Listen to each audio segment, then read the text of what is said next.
أعوذ بالله من الشيطان الرجيم. بسم الله الرحمن الرحيم.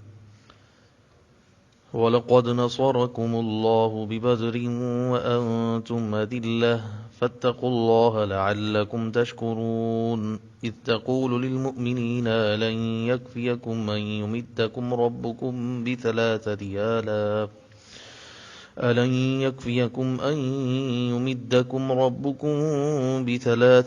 آلاف من الملائكة منزلين.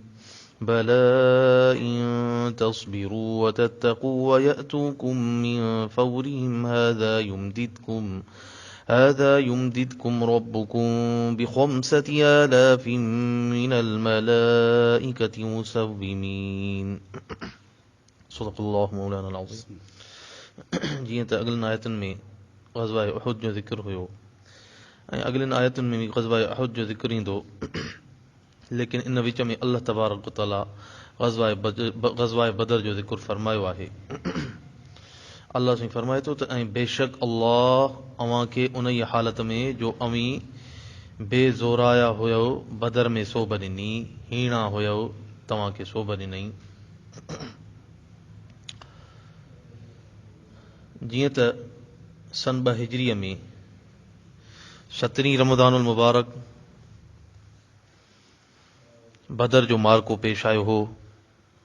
मदीनतुल मुनव्वरा में हिजरत खां पोइ हूअं त के जड़पूं थींदियूं रहियूं, नंढियूं जंगियूं थींदियूं रहियूं, पर बाक़ाइदगीअ सां जेका जंग लड़ी वई हुई उहा बदर जी हुई।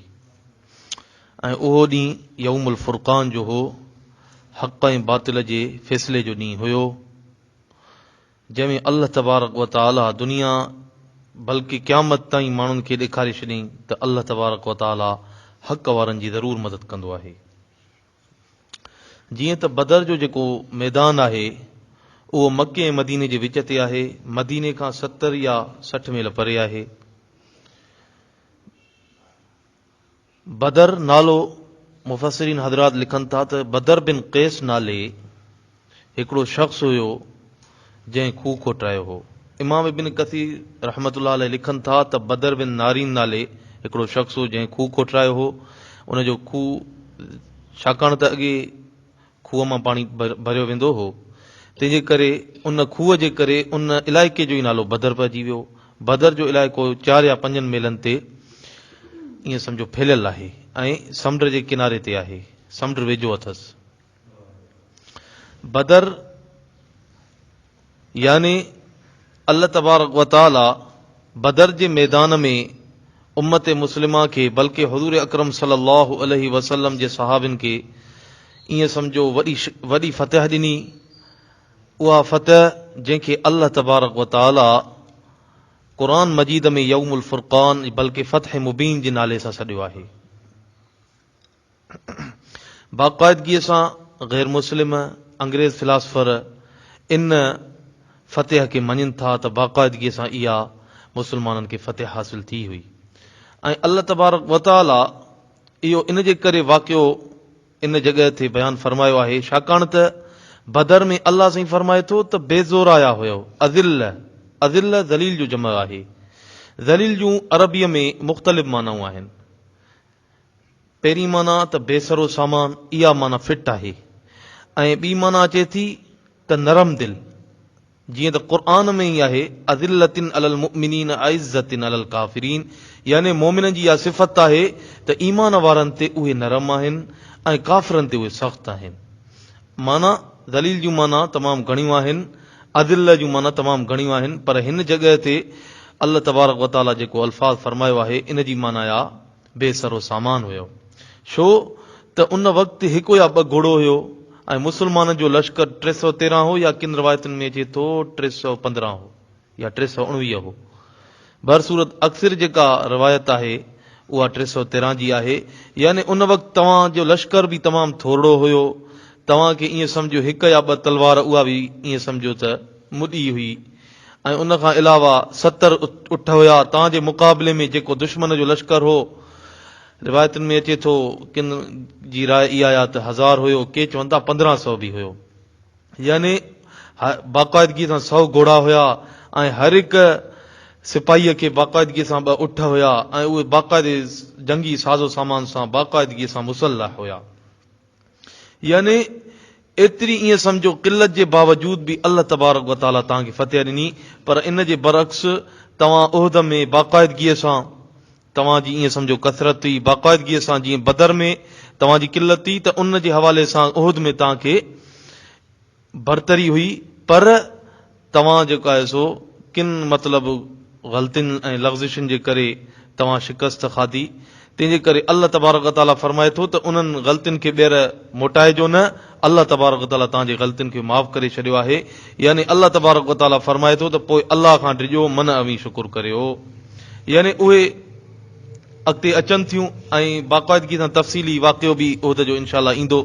अल्लाह साईं अॻिते फरमाए थो त ए पैगंबर उन ई महल खे यादि कर, यानी बदर जो तज़किरो आहे। ए पैगंबर उन ई महल खे यादि कर जंहिं महिल तूं मोमिननि खे चयो थी त अव्हांखे अव्हां जे पालणहार जे 3000 मलाइकनि आसमान खां लाथलनि सां मदद करणु काफ़ी न आहे छा थियो जो जॾहिं आम्हूं साम्हूं थिया त मुसलमाननि खे ख़बर पई त कर्ज़ बिन जाबिर जेको काफ़रनि जे तरफ़ खां बाक़ाइदगीअ सां माण्हू वठी थो अचे ऐं इन जो माण्हू ॿीणा थी वेंदा, त ईअं छा थियो त जेके सहाबा हुया उन्हनि जा हौसला आहिस्ते आहिस्ते ढिला थियण लॻा।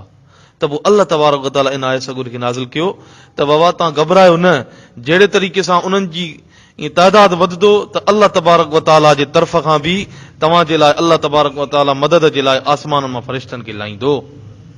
ऐं बल्कि जेकॾहिं उन्हनि जी घणाई थींदी त मलाइक बि वधीक लहंदा। अॻिते अचे थो त 5000 मलाइकनि ताईं बि लाइबा जेकॾहिं उन्हनि जे तरफ़ खां को दुश्मन जो तइदाद वधियो थिए, पर उन्हनि जो तइदाद न वधियो। 1000 मलाइकनि जे ज़रिए सां उन्हनि खे शिकस्त ॾिनी वई। हज़रत अब्दुर्रहमान बिन औफ रज़ियल्लाहु ताला अन्हु फरमाए थो त मां हुज़ूर अकरम सल्लल्लाहु अलैहि वसल्लम जे भरिसां बीठो हुउसि, पोइ मां ॾिठुमि त 2 सफ़ेद पटकनि सां हिकिड़ो हिकिड़े पासे खां ॿिए पासे खां हुज़ूर अकरम सल्लल्लाहु अलैहि वसल्लम जे ईअं सम्झो ॿिन्ही पासनि खां हा, ऐं बाक़ाइदगीअ सां चवनि पिया अक़दिम हैज़रूम, हैज़रूम अॻिते थी। पोइ ॾिठोसि त बाक़ाइदगीअ सां हिकिड़े काफ़र खे ईअं सम्झो त कंधु हुनजो लथल हुयो। पोइ मां हुज़ूर अकरम सल्लल्लाहु अलैहि वसल्लम खां पुछा कयुमि त साईं इहा असां कॾहिं न ॾिठी आहे, इहा छा सूरत हाल आहे? चयूं त इहा आसमान मां अल्लाह तबारक व तआला फ़रिश्तनि खे नाज़िल कयो हो, छो त अल्लाह साईं फरमाए थो त मुनज़लीन, यानी अल्लाह तबारक व तआला उन्हनि खे नाज़िल कयो, यानी अल्लाह तबारक व तआला जी तरफ़ खां इहा, छो त अल्लाह तबारक व तआला मलाइकनि खे मुसलमाननि जी मदद लाइ नाज़िल फरमायो हो। बाक़ी रहियो मसलो उहे 2 मलाइक हुज़ूर अकरम सल्लल्लाहु अलैहि वसल्लम फरमायो त हिकिड़े जो नालो जिब्राइल ऐं ॿिए जो नालो मीकाइल अलैहिस्सलाम हुयो। बाक़ी इन जी जेका हिकमत आहे मलाइकनि जे लहण जी इंशाअल्लाह सूरह अनफाल में अल्लाह तबारक व तआला वादे फरमाईंदो। अल्लाह साईं अॻिते फरमाए थो त भला हाओ जेकॾहिं अव्हीं सबुर करियो ऐं परहेज़गार बणिजो ऐं हिकदमि उहे काफ़िर अव्हां ते अची कड़कनि त अव्हां जो पालणहार 5000 मलाइकनि निशान कयलनि सां अव्हां खे मदद ॾींदो। इहे 2 वस्तूं अल्लाह तबारक व तआला फरमाइनि, सबुर ऐं तक़वा।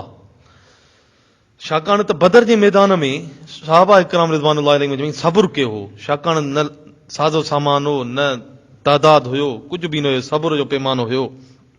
सबुर जेका सिफ़त आहे उहा आहे रूह जी, ऐं बेक़रारी जेका सिफ़त आहे उहा आहे नफ़्स जी। जॾहिं रूह जी सिफ़त ते नफ़्स जी सिफ़त यानी बेक़रारी ग़ालिब ईंदी आहे त पोइ इत्मिनान हलियो वेंदो आहे, पर जेकॾहिं नफ़्स जे सिफ़त ते यानी बेक़रारीअ ते रूह जी सिफ़त यानी सबुर ग़ालिब अची वेंदो आहे त इत्मिनान अची वेंदो आहे। तंहिंजे करे अल्लाह तबारक व तआला फरमायो त जेकॾहिं अव्हीं सबुर करियो ऐं परहेज़गार बणिजो। ऐं तक़वा, अल्लाह तबारक व तआला हिते तक़वा खे ईअं तक़वा जो लफ़्ज़ फरमायो आहे त यानी तक़वा परहेज़गारी जेको इख़्तियार कंदो त अल्लाह तबारक व तआला ज़रूर उन जे लाइ आसानी फरमाईंदो। ऐं अल्लाह साईं अॻिते फरमाए थो त तव्हां घबरायो न, जेकॾहिं हुननि जे तरफ़ खां जेकॾहिं वधीक लश्कर ईंदो त मां अल्लाह तबारक व तआला बि तव्हांजे तरफ़ खां मलाइकनि खे नाज़िल फरमाईंदुसि। तव्हां घबरायो न, तव्हांजी ज़रूर मदद थींदी। यानी जेकॾहिं सबुर कंदव ऐं तक़वा कंदव, जेकॾहिं सबुर कंदव तक़वा कंदव त ज़रूर तव्हांजी मदद कई वेंदी।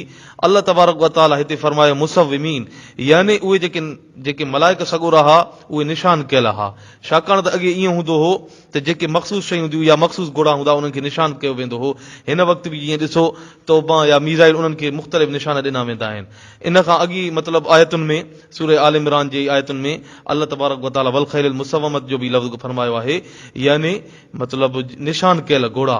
बाक़ी इन जी निशानी कहिड़ी हुई, मुफ़स्सिरीन हज़रात लिखनि था त बदर जे मैदान में फ़रिश्तनि जी जेका निशानी हुई उहे हुया सफ़ेद पटका, ऐं उहद जे मैदान में कहिड़ी निशानी हुई, उहे हुया ॻाढ़ा पटका। बर सूरत अल्लाह तबारक व तआला मलाइकनि जे ज़रिए सां मुसलमाननि जी मदद फरमाई ऐं ता क़यामत मुसलमाननि जी मदद फरमाईंदो। जेकॾहिं अल्लाह साईं फरमाए थो त सब्र ऐं तक़वा इख़्तियार कंदो त ज़रूर तव्हांजी मदद थींदी। दुआ आहे अल्लाह साईं तव्हां असांखे क़ुर ते अमल करण जी तौफ़ीक़ अता फ़रमाए।